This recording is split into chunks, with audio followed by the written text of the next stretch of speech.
So today we're going to spend another day on section 3.5, and we just learned how to take derivatives of trigonometric functions. So all we're going to do today is apply those derivatives to write equations of tangent lines and normal lines. This is sort of an application of what we've been doing. So the directions here say find the equation of the tangent line and the normal line to the given function at the indicated x value. Anytime a problem asks me to do that, I know that I need a point and a slope. So, point. Let's start with taking this x value and plugging it in. If I plug in this x value, I'm going to need a calculator because obviously the tangent of 2 is not a nice number. So I'm just going to take the 2 and plug it in.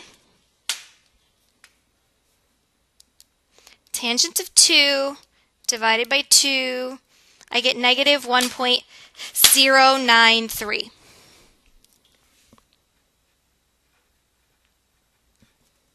Now to get the slope, I'm going to need to do a derivative.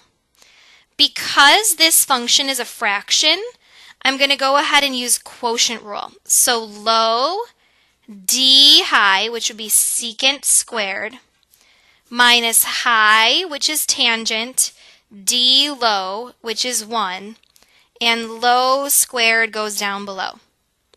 Now if I take the number 2 and I plug it in, I'm going to have 2 times secant squared of 2 minus tangent of 2 all over 4.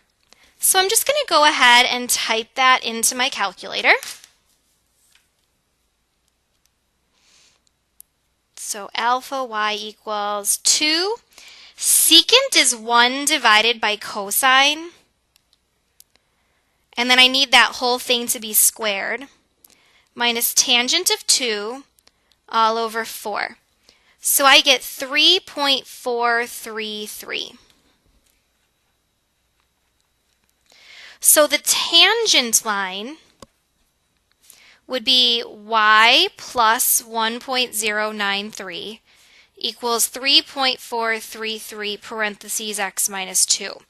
Now to get the slope of the normal line, I'm just going to do 1 divided by this number. So my slope would be negative 0.291.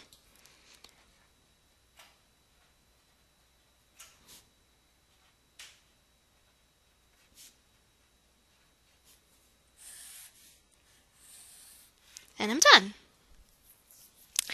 All right, let's try number 2. Same idea, so we need a point and we need a slope. But let's try this one without a calculator, because this time plugging in pi over 3 is very doable. We would have pi over 3, comma. Now if I plug in pi over 3, I'm going to get 4 divided by the cosine of pi over 3, which would be the x value, so 1/2, so I get 8. To get the slope, I'm going to need the derivative. So the derivative, again, I would use quotient rule. Low d high minus high d low. And low squared goes down below. So I would have 0 times cosine is just 0. 4 sine of x, because 2 negatives make a positive, over cosine of x squared. Now the sine value of pi over 3 is the square root of 3 over 2. The cosine value would be 1/2 squared. So 4 cancels the 2, and I get 2 square roots of 3 over 1/4, which if I multiply by the reciprocal gives me 8 square roots of 3.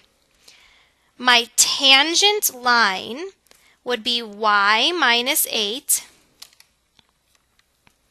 equals 8 square roots of 3 times x minus the pi over 3. And my normal line would be y minus 8 equals 1 over 8 root 3, and I'm going to make that negative, times x minus pi over 3. And I'm done.